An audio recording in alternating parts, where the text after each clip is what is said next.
Hello and welcome to Guild Guide, a show where we explore what's new on Dungeon Masters Guild. I'll be your host, William Bosley. Um, we're starting out today with a very interesting one because it's in Italian and I don't speak Italian. By the way, this is take two because the first one did not record onto Twitch, so I had nothing to show for it afterward. It went live 30 minutes and then it was gone. So we're going to go over them again. This one is like I said, it's an adventure that's seems to be it's an expansion. It looks like for the Lost Mines of Phandelver. It looks like, but I don't speak Italian, so unfortunately I can't really give it a proper review. I will translate it real quick. Well, if it will, Google Translate would come up. It was offering that. I don't know why it's not anymore, but whatever. But yeah, it's priced as pay what you want. Suggested price $0. So the author is Enchiridion edition or Enchiridion edition. I'm not sure. Giorgio Dentamaro. Anyway, yeah, we'll move on from that one because I don't want to spend too much time. It's not in English, and whoever's looking for that probably will. They'll be looking for Italian stuff, and it probably is a little bit more, easier for them to find. Yeah. Next is the Rescue of Sir Connor. Now, I don't want to go too much into this because I don't want to spoil anything, but it's by the Babbling Wizard. It's a one shot. Its designer is David A. Hughes. And it seems like it's really well made. I went ahead and downloaded it and looked at the full thing. It's got these great maps that are a separate file, so you can actually download them and then like print them out. As you can see, these are the files that come with it whenever you get it. Suggested price is $1, and with 18 pages, $1 is pretty good, especially for an adventure. And of course, you can pay 0, and then whenever you run the adventure, if you had fun, you spent a couple hours, enjoying that adventure in particular, come back and then basically buy it again, and this time put in an amount. If it was a lot of fun, put in more than $1, because I mean, typically. The wisdom is if you are paying if you're charging for one of these, it's 20 cents per page is the conventional wisdom. Now obviously that eventually gets to the point where if you have a supplement like an official one, and it's the size of one of them, like 200 pages or something, it's way more expensive than an official one. So obviously you've got to put a cap on it. You got to use your wisdom on adjusting that. But anyway, yeah, $1 for 18 pages. That's fantastic. But yeah, we'll move on. We got toolkits expanded. Now this one is $4.99 for 32 pages. This one seems very interesting. I did not. I don't have enough money to throw at the stream just yet myself and buy every single supplement that releases just to cover them. So sorry about that, but I will. I do look at the previews and things like that. If you're a creator and you want to comp me your stuff ahead of time, the day it comes out, send me a comp copy. And the next day, whenever I do a review, then or the stream, the guild guide, then I'll be able to take a better look at it before the stream actually starts, and I'll have more to say about it. But in the meantime, basically what this looks like is that they've actually gone out of their way to make a significantly more detailed version of what you'll find in Xanathar's Guide to Everything. They even use a style like Xanathar's Guide to Everything for all of the pages and stuff. But basically, they've got the different crafting tools and things like that. They've got vehicles in here and everything like that. And what they do is they go into detail about how to use them a little bit better than before. And I can't tell you if it's all well balanced or well made to it, but from what I can see, it looks really well done. Their photos seem to be like stock art kind of things, or like actual photographs of some of these tools and stuff. But it still looks great. It still looks great. But yeah, so that one's $4.99, 32 pages by Radnarok. Like, yeah. And yeah, so moving on, we've got the level 4 5th edition adventure, the Knifehall Thieves of Dusken. This one I also was able to download, and this one was formatted in a way that felt like an official adventure. It's very well done. The only thing that seems to be missing is telling you exactly if it's supposed to be a one shot or if it's supposed to be a longer one. But I can tell you that if I ran it, it'd probably take more than a one shot, but I do go a little slow. So page is 16. It is suggested $3, but you can pick it up for free. And I mean, like whenever you, like I said before, you do the adventure, you have fun, toss a coin to your creator, toss a coin to your witcher. You know what I mean? And this is Joshua Ping. I believe that's how you pronounce it because it's got an apostrophe between the P and the NG. I think the P is pronounced as a letter P. So I assume that's correct, but I'm no expert. So yeah, the art, by the way, is fantastic. I mean, look at that cover art. That's great. I believe, yeah, they do not have an artist listed. I don't know if that's stock art or what, but it looks great. They also have other adventures down here that are pretty fantastic. The next one is New Genasi. This one is really cool. It seems it's by Matteo Portolotti. I would use this one. This is basically a whole bunch of new Genasi sub races. There are, I think, what is it they say? There's 8 of them, something like that. I forget, 8 or 9, something to that effect. And they're basically, you can see in here in this preview, they got Acid Genasi, Frost Genasi, Lava Genasi, and all sorts of things. Basically, if you were going to run an adventure that took place entirely in the elemental planes or very largely in the elemental planes, it would be very interesting to do this because there are those demi elemental planes between the elemental planes where they meet that have different races and creatures and all sorts of things, and this allows you to have Genasi that can be from those, which is very interesting. I don't know that they're official or in any of the previous editions. I'm not actually certain about that, but they're very fantastic. Now, Sound Genasi, I feel like could have been Thunder Genasi. That'd be, I feel like that sounds cooler. But the point is that they're built amazing. That it's very well done. But yeah, for 334, seems like it might have been a currency that someone else put in, put in from a different currency, and then it got automatically adjusted to English, or to American dollar. Whenever I went onto the website, basically for me, they adjusted it. And yeah, 5-star rating, by the way, that means somebody bought it and they rated it well. I don't know who rated it, but that's pretty good. Anyway, that's Matteo Portolotti and artist Alexio April. So yeah, looks pretty fantastic. Moving on, the Ooze Chambers of Emirikol. This one's a Fantasy Ground one. Unfortunately, I don't do Fantasy Ground. It's very difficult for me to do it. It's also an adventure, so I wouldn't be able to go into much detail because I would be spoiling things. But according to its description, it looks fantastic. I could not find this when I went through and looked through all of these. Am I missing it now? I still don't see it. Unless it's under a different cover. I couldn't find it looking through down here. I was hoping to see if I could find the other one. I guess we could take a look and see if it will come up with a proper search. It automatically adjusted to Fantasy Grounds. There we go. There you go. We've got it. So we can actually take a better look at this now. Okay, so it's got some maps, some battle maps. They look like they've been hand created. Is this the entire preview? No, they do have text. Running the adventure. So this one does seem. I didn't get a very good look at this ahead of time because I actually couldn't find it before. I don't even know why I didn't search like that. But that's kind of dumb of me. But yeah. So this one, well. It does look very well done. Hard to say. It doesn't have the whole thing in here. I don't want to spoil anything. But I did look at some of the other stuff that they made, and this creator has made some other stuff that was pretty fantastic. Sean McGovern. So that's it's marked down to $350 right now because it's on sale. It's 55 pages for that. That's pretty good. The other one, the Fantasy Grounds one, was well, I don't even know where it went. It won't let me go back.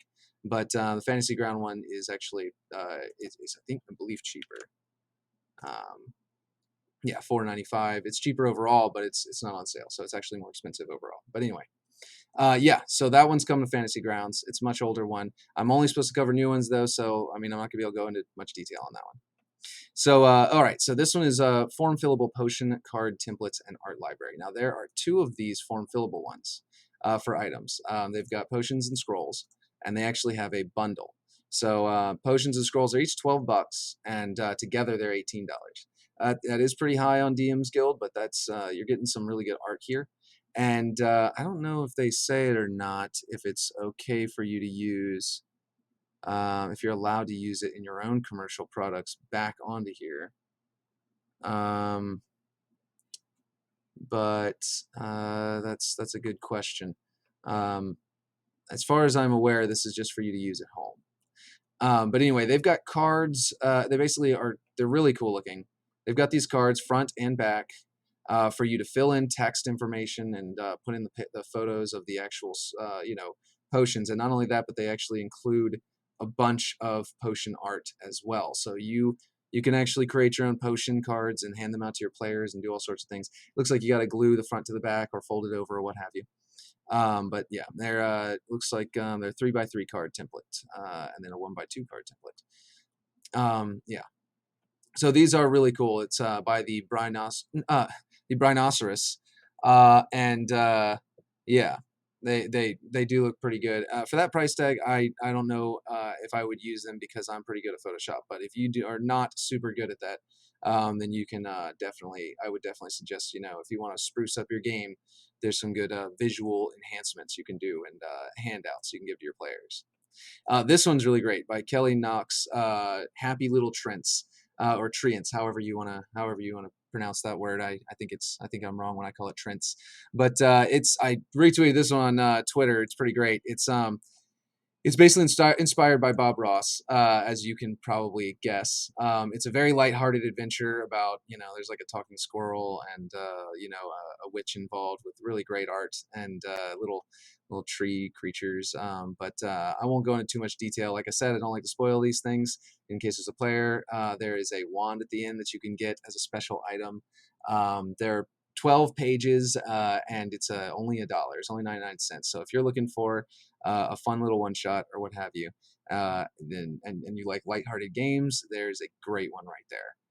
Um, let's see. This one is Happy Heroes Backgrounds Farmer and Miner. Now this one is great because you have your adventures that always tend to make very dark backgrounds, very dark sort of backstories. This one encourages you to make them a little bit more upbeat, as it says here, essentially allowing you to create a background that has more positive vibes to it. It's pay what you want, so you can put in $0 if you actually create a character and actually use them. You don't necessarily have to come back unless you use them, but if you do use them and you have fun, come back and throw $1 at them. Something like that. They suggest $1, 4 pages. That's not bad. So yeah, that would be pretty fun. And it seems really fun. The art is a little bit is very unique style, but yeah, it seems pretty fun whenever you download it and take a look. Very lighthearted. This one, unfortunately, Jammin and Avernus. Unfortunately, I could not take a look at it because there's no additional information. I can't, like I said, throw much money toward this yet. Stream is still brand new. If Lucas Roma, I didn't mention the Samuel Burt was the one who created the Happy Heroes backgrounds. I didn't mention that. My bad. But yeah, Jammin and Avernus is made by Lucas Romo. PDF.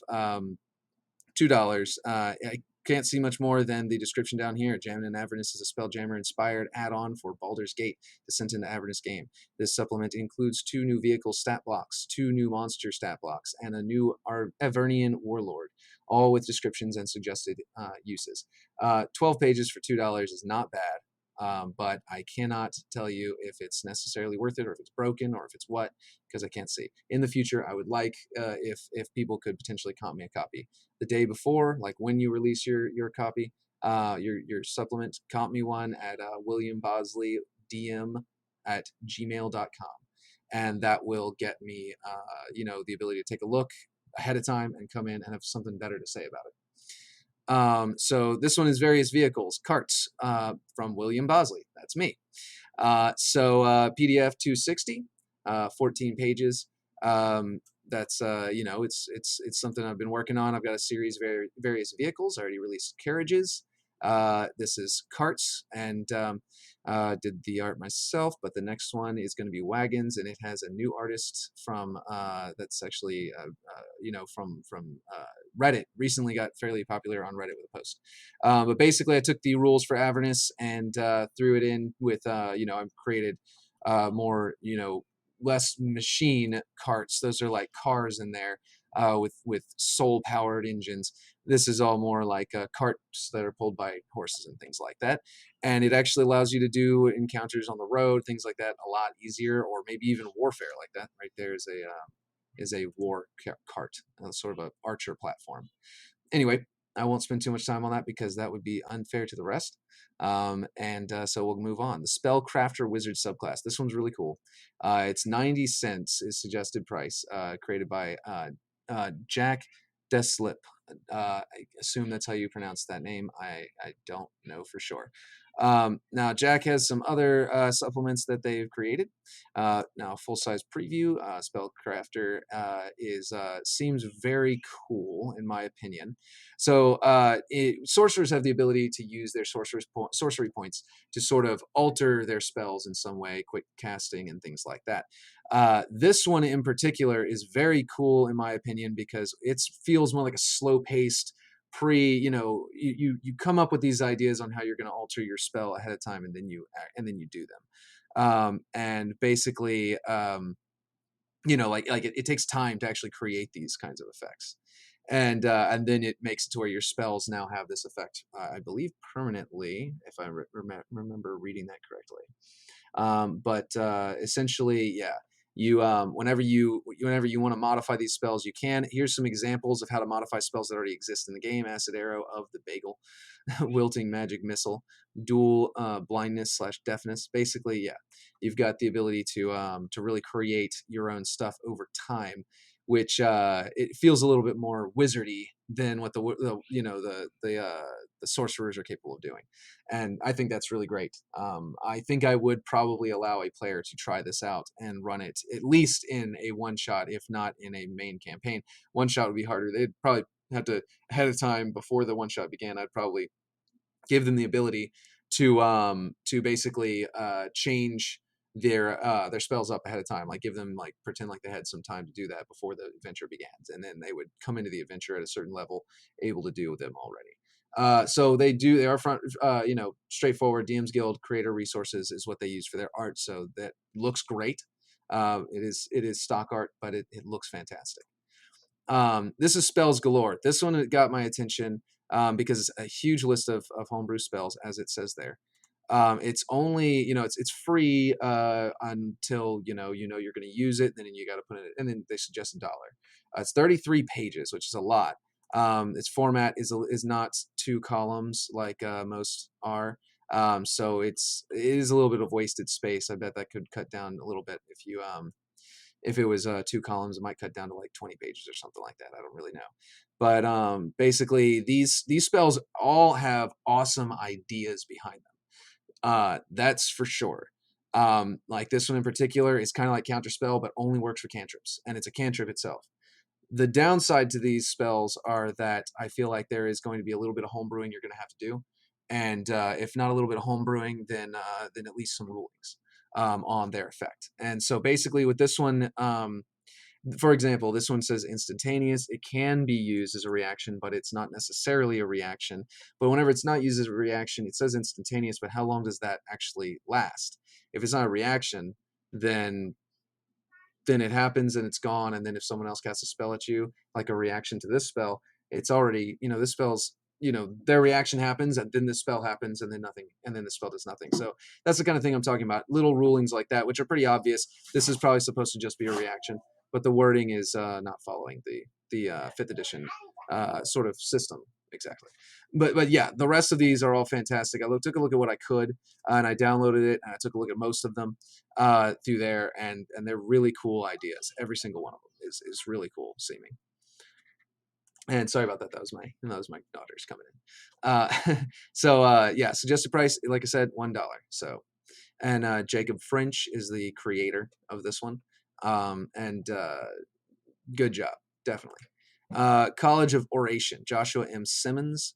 This one, unfortunately, if it was pay what you want, I would have downloaded it and been able to give a better one. Even just 50 cents. I mean, you think I could throw some at it, but with jobs the way they are right now with the virus going around, unfortunately, I can't even throw 50 cents. I probably could, maybe I could have, but I don't know if I will be able to in the long term.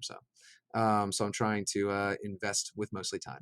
Bard College of Oration by Joshua M. Simmons. That, by the way, I believe is actually a picture of him from of actually, Joshua, according to his Twitter that I found before this. So that's pretty interesting. But yeah, it allows a player to create and play bards with a focus on using the spoken word rather than a musical performance to inspire their allies and hinder their foes, which is interesting. Only one page. I assume that that's not including the cover photo. But yeah, basically, yeah, it's pretty cool. Artists Alyssa Stewart and Marissa uh, Highland. Sorry, I've got a glare on the screen right there. Made it hard to read. Yeah. So yeah, that's always a cool one. Foodie Fun is created by Brandon Graham. I believe Brandon Graham has a thing going where Brandon basically seems to create very cool, lighthearted ideas and creates covers to match the lighthearted feel. And basically, in this case, this is like a bunch of stuff Jester would probably like from Critical Role. I mean, this is like, it's like subclasses involving food, spells involving food, magic items, and magical foods themselves, like actual food to eat that has that creates a magical effect. So it's pretty interesting. Yeah. So I think last week the Martial Madness was the one that had come out. So yeah, so suggested it's pay what you want, so you can get it for free. Then if you don't, and if you like it, come back, throw $1 at them, toss a coin to your creator, to your Witcher. So basically, Sorcerers, see Fate, Sorcerer's Origin. Basically, this one is $2 for one page. It really is just the one page. Looks like it doesn't even have a cover photo, and you know exactly what you're getting into with this one. So it's not like you're risking anything with that $2. If you want it, you toss them $2 and you get it. It's very cool. Basically, the idea is that there's the wild magic sorcerer, and you've got the fact that you've got wild magic is supposed to be like you've got that luck thing involved in wild magic sorcerer. That's like something about fate, and this is similar to that. But the thing about this is that it takes out the fact that there's like the wild magic sorcerer has that random table, and it's like you got to roll on that table, and a lot of people don't like it. I think it's awesome. I haven't gotten to play it yet, but I think it looks fantastic, and I really want to try it in a campaign at some point. But this one in particular has restructured that concept. It's taken the luck, the fate that's just very mildly in the wild magic sorcerer, and turned it into the focus of the subclass. And so you've got law of averages, borrowed luck, destiny's child, and these are things that basically and tip the scales, of course. And they basically give you advantage or give you some kind of like your charisma modifier. You can use this ability a number of times. Basically you get advantage on this one. You can give, I believe it's disadvantage. Oh, it takes 10. That's right, instead of whatever it rolled, and that's yeah. So instead of making an attack roll, saving throw, or ability check, you can make them take 10. It takes 2 sorcery points. So at a higher level, you can do that a lot. Honestly, maybe saving throws is a little bit broken there. But if you're fighting the big bad, they're probably legendary creature. They'll legendary resistance and save anyway. So anyway, yeah, that one is really cool though. It's very straightforward, and it looks like that's what Joshua does every time. So you'll never be gypped. It looks like you just get what you expect because Joshua just puts it all out there. You can see it. Anyway, moving right along, we got the Tomb of Annihilation expanded Part 3: The Ruins of Mesro. Now this one also has a Fantasy Grounds version that came out the same day. PDF $4.95, and it's 42 pages. This one looks like honestly like an official supplement or something. Like this one looks fantastic. It looks like it's very well done. It's got its own art and everything like that. I could not look at the whole thing, but I've seen people talking about it online, and they're saying good things about it. It doesn't have any reviews on here yet, but I think that's just a matter of time. But yeah, it looks fantastic. It's an expansion to, as its name says, the Tomb of Annihilation, and it adds, right, I should say, it adds like multiple expanded areas basically, that are in the original, adventure, but not really fleshed out. And it's got a whole bunch of random encounters, and it's got a very specific location, the ruins of Mesra, here, and stuff like that. So it seems very awesome, but probably definitely worth that. With 42 pages, 4.95 is you can't. I mean, you can't really go wrong with that. That's, by the way, Grim Press and Aaron Gentry are who created that. I believe more people were involved. No, not for transitioning to Fantasy Grounds. It was just them. But yeah, so Grim Press and Aaron Gentry are the ones that put that one together. So yeah, that's everything for tomorrow, for yesterday, for Saturday. If you Oh yeah, by the way, about that, I don't want to spoil any adventures, so I mentioned that about the other ones, but yeah, I don't like spoiling adventures. So, but yeah, so that's basically everything that came out Saturday. And if you're interested in one of these, you can go to the website. If you, I'm eventually going to have an affiliate link, or at least I'm applying for one, so that you can support the channel through that. If you want to buy the supplements through there, I'll get like a 5% or something like that kickback. I forget how exactly what the details are. But and that will help me continue to do this. I think that these little quick reviews are in this kind of style. They're not very in depth. Other people will do the in depth reviews. I'm more like a news channel. You're going to hear about what's new on DM Skill here, and we're going to explore it. And as I get people in chat, it looks like I'm not. I got like a couple viewers this time. Kept on popping up and going down. But first episode, early time, and we'll see where it goes from here. Hopefully, I can continue to give some exposure to some of these people a little bit better, than just releasing it and then letting it get buried on the website. So yeah. Anyway, thank you very much. So keep making, keep creating, and I will see you next time. Thanks.